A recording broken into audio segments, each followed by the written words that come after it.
Parmi les plus grands faux espoirs du monde du catch, je dirais que la défaite de Cody Rhodes à WrestleMania 39 est troisième. En deuxième, le The Rock Roman Reigns qui aura probablement jamais lieu. Et surtout en premier, personnellement, je trouve que le fait qu'on n'a jamais eu MJF à la WWE, ça me paraît vachement triste.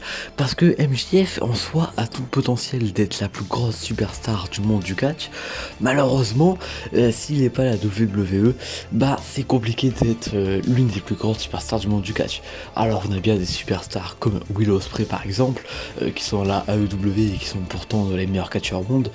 Mais voilà, il manque quelque chose et ce quelque chose c'est la WWE, la plus grosse compagnie au monde, dans le monde divertissement sportif, le catch.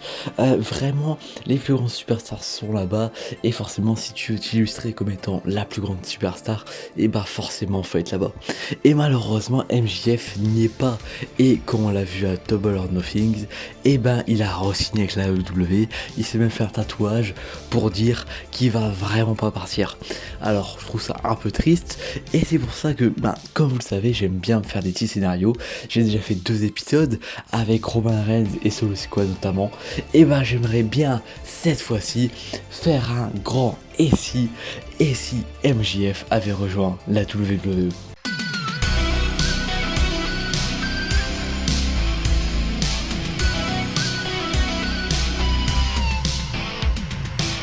Bon, imaginons que pour cet épisode, CM Punk ait été rétabli à temps pour Clash at the Castle. Donc CM Punk est en pleine forme et il peut affronter Drew McIntyre. Un dream match, vous le savez, on veut voir cet affrontement, et bien on l'a. Alors Drew McIntyre a, en Arabie Saoudite, récupéré le titre en battant Damien Priest en un contre un. Donc Damien Priest a perdu le titre, Drew McIntyre est le nouveau champion et CM Punk qui est revenu de blessure veut bien évidemment affronter Drew McIntyre. Les deux s'affrontent donc à Clash at the Castle pour le titre. Main event de la soirée, très gros match.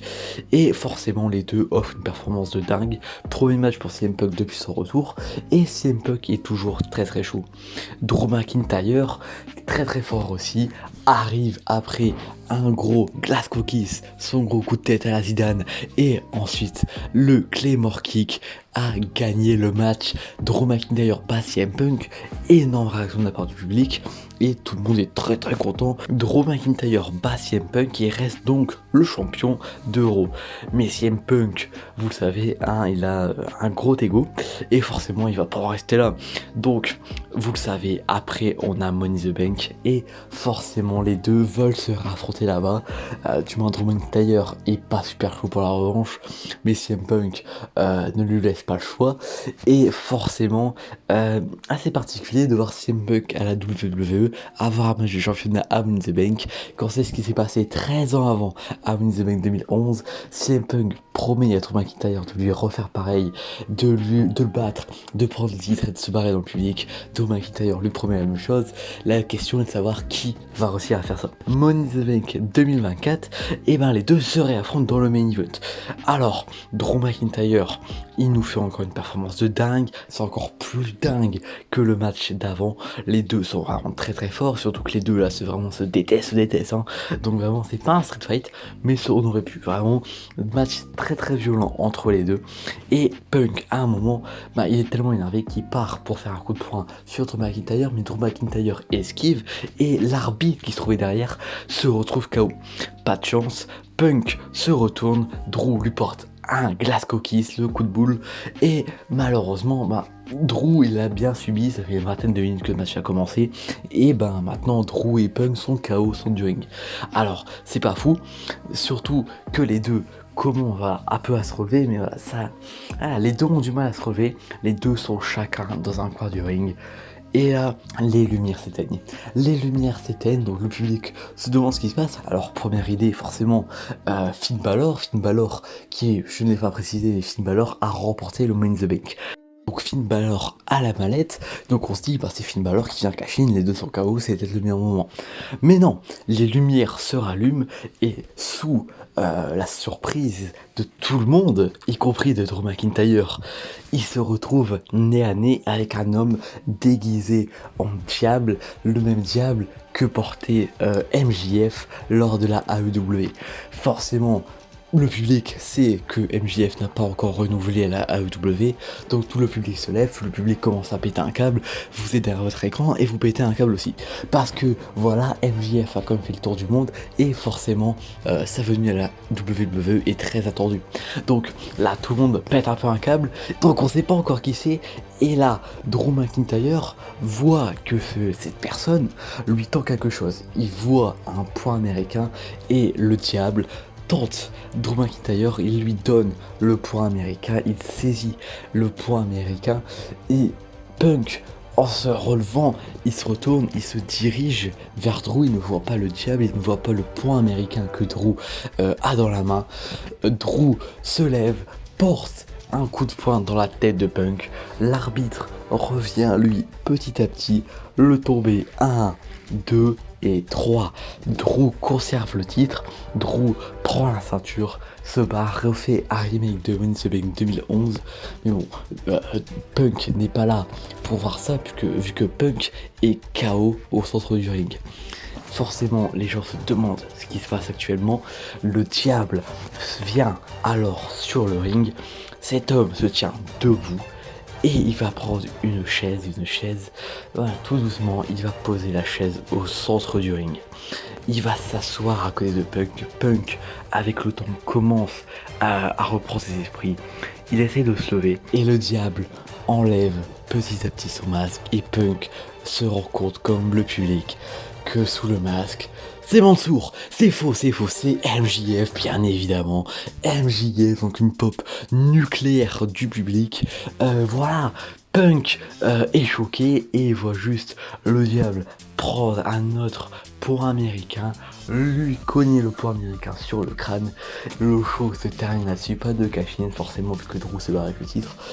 Et donc le show se termine là-dessus et la question est maintenant de savoir qu'est-ce qui va se passer ensuite. Maintenant que Money in the Bank est terminé, on se dirige vers le show le plus chaud de l'été de SummerSlam, mais bien évidemment maintenant, voilà, faut savoir qui va affronter qui.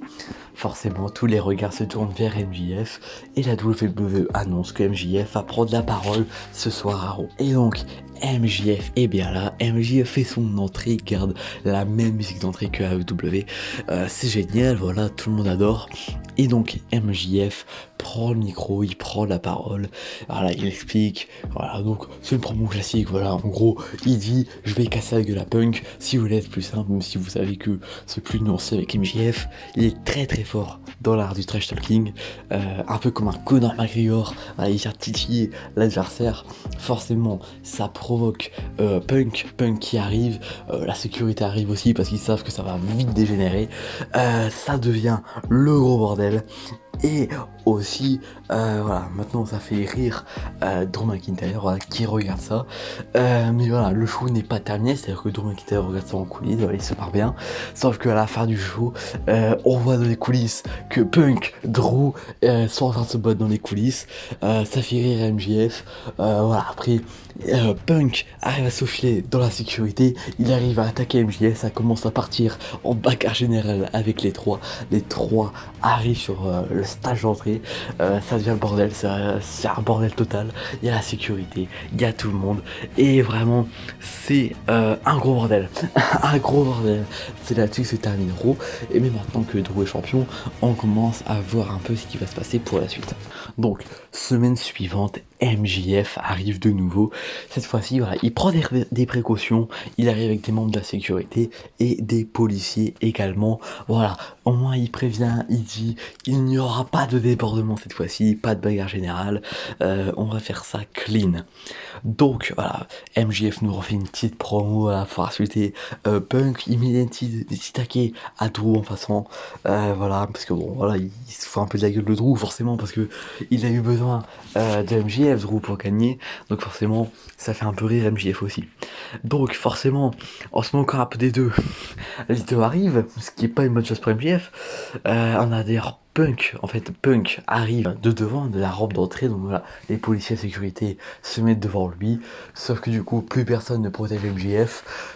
Drew McIntyre arrive depuis le public, il arrive sur le ring, il refonce, ça devient une nouvelle bagarre générale, ça tabasse des policiers, ça tabasse l'élément de sécurité, ça tabasse un peu tout le monde, pas d'autre choix, voilà, ça commence à être très compliqué, les trois sont arrêtés, un peu à la manière de Charlotte Flair, Ronda Rousey et Becky Lynch pour WrestleMania 35 où ils s'étaient fait arrêter, voilà, c'est un peu dans le même délire, donc on comprend que les trois se détestent. Donc les trois finissent par être relâchés avant SummerSlam. Pour éviter un débordement, les officiels prennent une décision. Les trois s'affronteront à SummerSlam pour le titre World Heavyweight. Comme ça, on est tranquille et comme ça, tout le monde est content. Voilà, au moins, on est sûr qu'il n'y aura pas d'autres problèmes. Donc SummerSlam, le main event, c'est bien évidemment ce CM Punk, MJF et Drew McIntyre. Les trois hommes se détestent, les trois hommes veulent se mettre une bonne grosse raclée. Et donc on est parti, donc un peu à la manière d'un Anarchy in the Arena, ça va partir en steak dans tous les sens. Voilà, les trois vont se battre dans le public, ça va se battre dans les coulisses, ça va être un gros bordel, un gros bordel, mais ça reste un triple threat match normal, c'est-à-dire que le match doit se finir dans le ring. Drew et MJF finissent donc par s'associer parce que Punk est très chaud, il est vraiment énervé et on le sait, Punk dans les coulisses, il est très fort, hein, à coup de morsure, voilà, c'est très fort, Punk dans les coulisses. Donc Drew et MJF finissent par faire une association pour affronter Punk. On sait pas la meilleure des idées parce que forcément au bout d'un moment les deux commencent à se foutre sur la gueule aussi. Ça devient le bordel, MJF essaye de pousser, essaye de faire des roll-up, etc. Ça marche pas des masses malheureusement. À un moment, MJF et Drew se réassocient. Voilà, ils essaient de se réassocier parce que voilà, Punk ils sont point de gagner. Donc voilà, les deux se mettent sur lui. Drew attrape Punk. MJF prend sa bague, sa fameuse bague. Il fonce vers Punk et Drew. Il veut porter un coup sur Punk. Punk se baisse, il met un coup sur Drew McIntyre, alors forcément, il a l'air d'un con, MJF, forcément, il se retourne, Go to Sleep, GTS de CM Punk.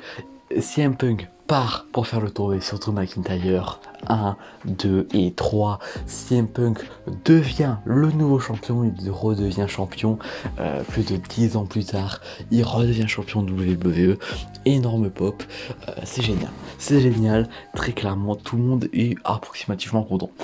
Mais bon, les fans de MJF forcément, ça leur fait pas si plaisir que ça, parce que voilà, MJF vient de perdre, il avait bien commencé, je pense pour le titre, dès son premier PLI, malheureusement là ça devient plus compliqué, donc il peut pas devenir la grande star qu'il voulait être, pour l'instant du moins, et du coup la peur chez les fans de MJF, ça commence à s'actuer un peu plus, surtout que pour Bash in Berlin, on a un CM Punk Drew McIntyre qui est officialisé. Alors c'est pas fou, et forcément MJF ça lui plaît pas, et donc MJF voyant qu'il passe au second plan, il va mettre en place un plan machiavélique, comme si c'était le diable, hein. C'est le diable, et donc Drew McIntyre et Punk vont s'affronter à Bash in Berlin, et malheureusement un autre refund va arriver, c'est l'arbitre va encore se faire percuter, encore KO, les lumières vont se rééteindre, et là on va voir MJF au centre du ring, entre les deux hommes, et il va tenir debout, le titre dans les mains, il envoie le titre dans les mains de Drew, Drew assomme CM Punk, Drew lève les yeux, et voit MJF qui lui porte un coup avec sa bague, il met les deux hommes KO, il commence à se barrer, un grand sourire aux lèvres, puis Finn Balor arrive, Finn Balor, détenteur de la maladie Money in the Bank, cash in, il fait le tomber, 1, 2 et 3, Finn Balor devient le nouveau champion World Heavyweight, il vient carrément de chier à la gueule, littéralement des deux hommes, et Finn Balor donc, le nouveau champion, vous vous en doutez, MJF veut bien évidemment sa revanche sur Finn Balor, maintenant qu'il lui a permis de gagner le titre. Mais bon, forcément, ça va être compliqué, c'est pourquoi lors du prochain PLI début octobre, alors vous l'appelez comme vous voulez, moi j'ai décidé de l'appeler Armageddon parce que j'adore Armageddon, c'est très stylé, l'arène très stylé, le stage est très stylé, donc voilà, on imagine, de toute façon rien n'est officialisé en ce moment, donc j'ai le droit. Donc Armageddon fait son retour en tant que PLI et donc c'est vraiment l'Armageddon puisque le match qui devait être un 1 contre 1 entre Finn Balor et MJF devient un Fatal 4-Way avec CM Punk, Drew McIntyre qui se rajoute au match. Donc gros bordel, MJF qui est encore un peu plus dégoûté, forcément encore moins de chance pour lui de gagner le titre maintenant et ça devient vraiment compliqué. Bien, donc, lors de Armageddon, Finn Balor, le nouveau champion, est assez méfiant, forcément, il a beaucoup de chances de perdre le titre.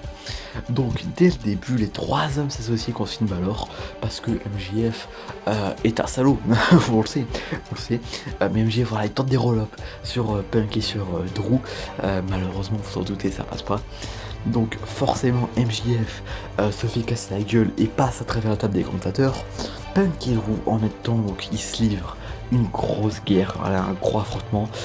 Balor finit quand même par revenir, on va essayer d'en profiter. MJF finit par revenir, ça commence à devenir un gros bordel. Mais voilà, au bout d'une vingtaine de minutes, Drew McIntyre porte son Claymore Kick sur MJF. Il tente de tomber, Finn Balor sorti de nulle part, porte son coup de grâce. Il fait le tomber. 1, 2 et 3. MJF prend le tombé. Et ça, forcément, les fans de MJF sont un peu dégoûtés. MJF est encore plus dégoûté. Et forcément, maintenant qu'il a perdu 2 fois pour le titre, c'est le moment pour MJF de se reconstruire un peu et de partir loin du titre. Et donc, cette fois-ci, MJF n'aura plus de chance pour le titre. Mais il peut encore en avoir une. Quelques semaines avant les Survivor Series, la WWE annonce le retour de King of the Rings. Voilà, le nouveau, le retour, le classico. Alors bien évidemment, du coup, on imagine que King of the Ring n'a pas eu lieu, c'était Crown Jewel à la place. Voilà. À la clé, une chance pour le titre de Raw ou de SmackDown selon le gagnant au Royal Rumble. Chance ultime pour MJF qui forcément saisit l'opportunité. 8 combattants à Raw, 8 combattants à SmackDown, gros tournoi, MJF y participe, et c'est peut-être une des dernières chances pour MJF de devenir champion. Donc, le début du tournoi a lieu dans les weekly et le PLI, voilà, on a les quarts de finale, les demi-finales, la finale. Donc, MJF participe au tournoi, il arrive à se qualifier jusqu'au PLI, donc jusqu'au quart de finale, mais la tâche elle reste compliquée, il reste encore 3 combats à faire dans le PLI et ça risque d'être compliqué, surtout qu'il a des gros adversaires. Premier combat de la soirée contre lui, contre Randy Orton, Dream Match très clairement, MJF Randy Orton, très gros affrontement entre les deux. Donc Randy Orton est pas loin de le battre, mais Randy Orton, blessé au genou, va se faire surprendre. MJF voilà, qui va en profiter, va mettre un petit coup dans les jambes enchaînées avec un roll-up pour le compte de 3. MJF, sorti de nulle part, arrive à se qualifier pour les demi-finales. Maintenant, on est aux demi-finales. MJF doit maintenant affronter l'homme qui est vraiment...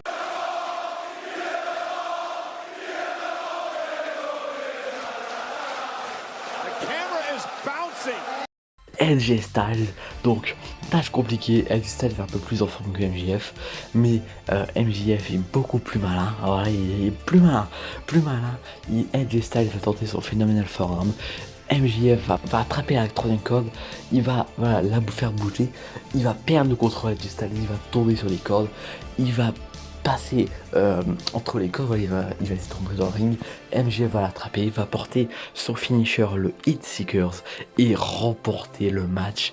Objectif pratiquement rempli, il reste plus qu'un seul match pour MJF pour remporter ce King of the Rings. Et la tâche va être très compliquée vu qu'il affronte l'homme qui a détruit tout le monde pendant plusieurs mois, Gunther. Match très compliqué pour MJF, aussi un dream match, mais les deux sont loin d'être en forme, les deux ont déjà 2 matchs sur les pattes, donc forcément ça reste compliqué pour les deux. Donc ça semble difficile, mais pour MJF c'est pas impossible, voilà vous le connaissez. MJF sans faire exprès, entre gros guillemets, va faire un rêve bump, voilà il va sans faire exprès taper l'arbitre. Gunther, qui est debout derrière lui, va le massacrer. Clothesline, powerbomb. Mais voilà, à un moment, Gunther, voilà, il va détourner un peu l'attention en essayant de réveiller l'arbitre, il va pas faire attention. MJF va partir prendre sa bague, et alors que l'arbitre est en train de revenir, Gunther le porte pour une powerbomb. Et alors sur les épaules de Gunther, et MJF va porter un coup avec sa bague dans le crâne de Gunther. Il va retomber sur Gunther. 1, 2 et 3. MJF est le nouveau King of the Ring. Donc voilà, forcément, il ouvre encore plus sa grosse gueule. Interview d'après-match, il nous fait une Stone Cold Steve Austin. Il nous commence à ouvrir sa grosse gueule. Il nous fait le mec, il nous prévient que 2025 sera l'année de MJF. Donc, qui dit nouvelle année dit Royal Rumble, le premier PLE de cette année 2025. Et donc, comme vous le savez, au Royal Rumble, on a les Royal Rumble match, mais on a aussi le match avec MJF qui a décidé d'affronter Finn Balor. On va enfin avoir le 1v1 entre les deux, et comme vous vous en doutez, le match est excellent vu que les deux sont excellents, et donc on a un excellent match entre les deux.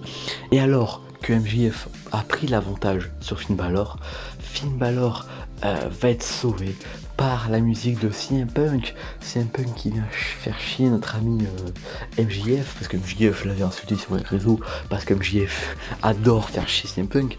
Et donc CM Punk arrive, ça le distrait, et ça permet à Finn Balor de reprendre le dessus. MJF, il cherche sa bague parce qu'il sait que c'est sa seule façon de gagner, mais il la trouve pas parce que CM Punk lui a volé. Et donc il se rend compte qu'il l'a pas. Il l'avait posé, mais non, c'est CM Punk qui l'a.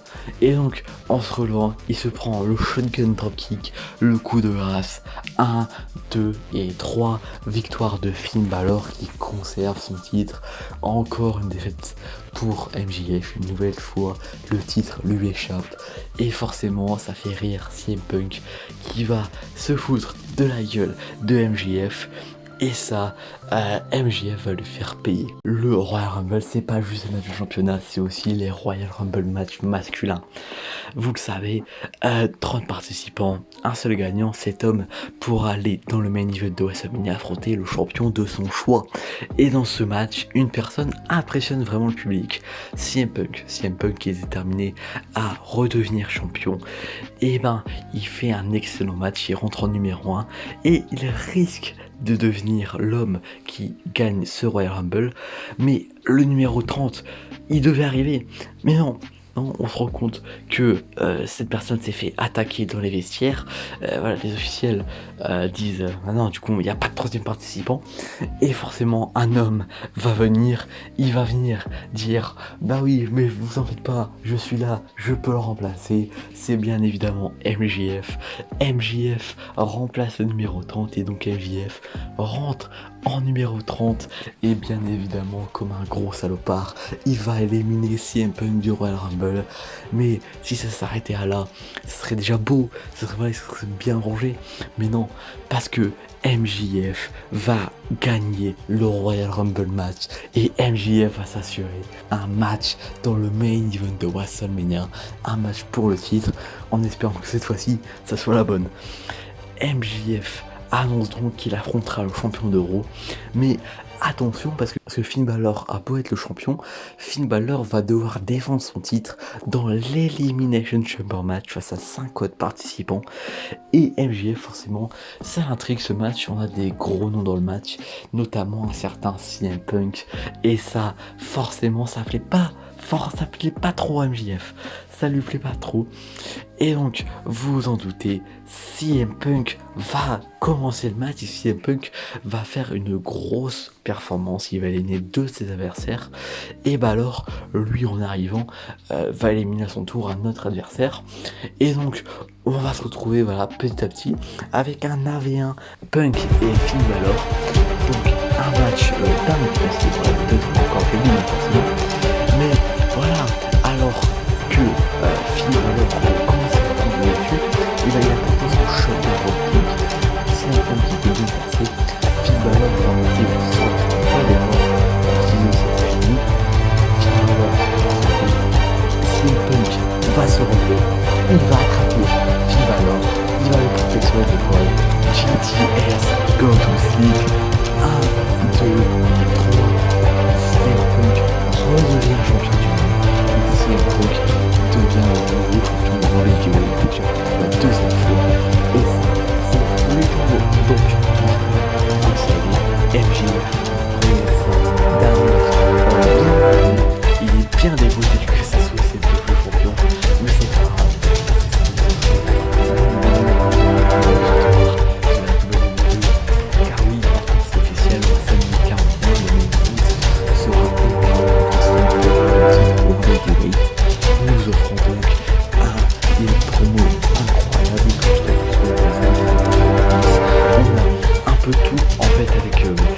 va les entre les deux.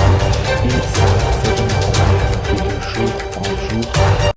C'est leur WrestleMania 41, peut-être le plus grand WrestleMania de tous les temps, du moins la carte est énorme, et on termine ce WrestleMania de la plus belle des manières avec un MJF CM Punk qui va être à la hauteur des attentes. Ils vont nous offrir un match dingue comme il avait déjà fait du côté de AEW, et donc un autre match énorme, forcément le vainqueur du Royal Rumble contre le vainqueur de l'Elimination Chamber, CM Punk et MJF, les deux grosses stars du côté de Raw qui s'affrontent en 1v1 pour la première fois du côté de la WWE. Énorme match, forcément deux entrées dingues, c'est le main event et forcément match pour le titre World Heavyweight. On remarque aussi que MJF se fait de moins en moins hué, le public l'apprécie de plus en plus, il est toujours assez drôle. Donc forcément voir MJF qui n'est pas très hué, et ben ça énerve Punk qui va donc être encore un peu plus violent, et donc dès le début du match Punk va être assez agressif, MJF va se faire envoyer à l'extérieur, envoie dans les escaliers, envoie dans la barricade, souplex à l'extérieur.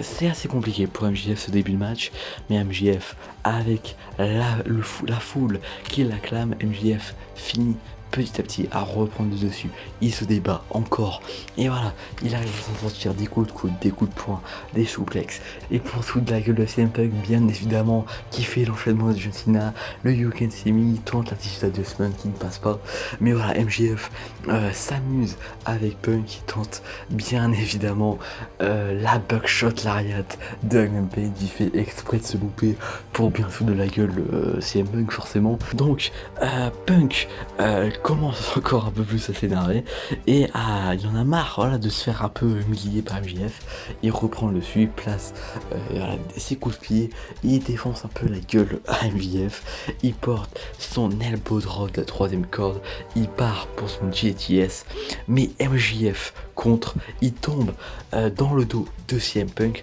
et il le pousse vers l'avant de se rendre dedans. Et donc l'arbitre finit encore KO, encore ref bump. Donc MJF, il essaie de rester assez clean, il triche pas.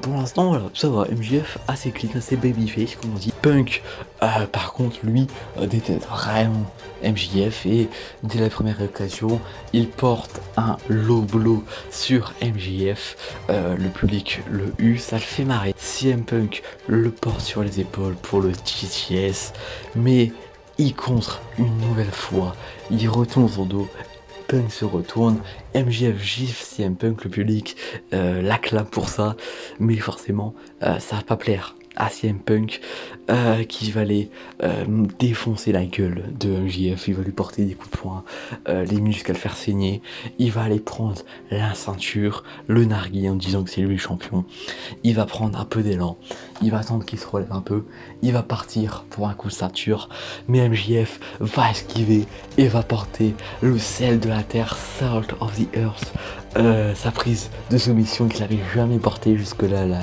WWE. Prise de soumission, l'arbitre revient, CM Punk est nez à nez avec la ceinture, il peut rien faire, il peut se débattre mais il est en plein centre du ring, et CM Punk, sous l'ovation du public, va abandonner, nous donnant un MJF champion du monde, champion World Heavyweight, le public l'acclame, c'est génial, les confettis comme si c'était Daniel Bryan qui avait gagné à WrestleMania 30. MJF gagne de la meilleure des manières en battant son ennemi juré CM Punk. Match 5 étoiles, MJF réussit l'impensable, MJF, l'homme qu'on pensait ne jamais voir à la WWE, et aujourd'hui champion du monde. Bon oui, aujourd'hui on sait que oui, c'est presque impossible de le voir à la WWE, on sait pas pour combien de temps il a signé, mais à mon avis, il viendra jamais à la WWE, il va rester à la AEW, à moins qu'il y ait vraiment un problème à la AEW et qu'il soit obligé de partir, mais sinon je pense qu'il restera là-bas, et malheureusement on n'aura jamais cette revanche Punk, MJF, ou encore ces dream match MJF, Rangerton, Edge Styles contre MJF. Malheureusement on n'aura pas tous ces dream match, mais c'est un peu aussi ça le but de cette série ici, c'est de voilà, de nous faire rêver, voilà, j'essaie de vous faire rêver, et apparemment ça vous plaît vu que les vidéos ici sont les vidéos les plus vues de la chaîne en général. J'espère que cette vidéo va aussi marcher. Et si vous êtes encore là, je vous remercie d'être resté là. Mais je vous remercie encore plus si vous vous abonnez et que vous likez la vidéo. Partagez aussi. Voilà, c'est ça le but. Voilà, j'essaye de vous montrer les scénarios qui seraient les plus beaux. Voilà, les meilleures choses qui pourraient arriver. Alors bien évidemment, ça reste aussi mon avis. Si vous n'êtes pas fan de MJF, oui, vous êtes content qu'il soit pas à la WWE. Même si voilà, je pense qu'on est tous fans un peu de MJF, il est génial. Mais voilà, pour les prochaines fois, n'hésitez pas à me dire en commentaire si vous voulez voir des SI particuliers. Je sais pas, par exemple, SI John Moxley revenir à la WWE. Bon, c'est pas le plus passionnant, mais voilà, si vous voulez, je peux essayer de faire quelque chose là-dessus. Si j'arrive à faire un bon scénario, je ferai un SI 4 sur ça. Voilà, je peux le faire avec plein de choses. Ça peut être voilà, des débuts, des superstars qui viennent à la WWE. Des changements de titres qui n'ont pas eu lieu, comme le premier SI, où c'était SI Sami Zayn avait gagné face à Roman Reigns à Elimination Chamber.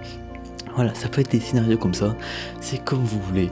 Moi, je vous écoute. Voilà, j'écoute, je suis le People's Champ de YouTube. Voilà, je vous écoute sur ça. Bref, abonnez-vous, likez. On est bientôt 100 abonnés.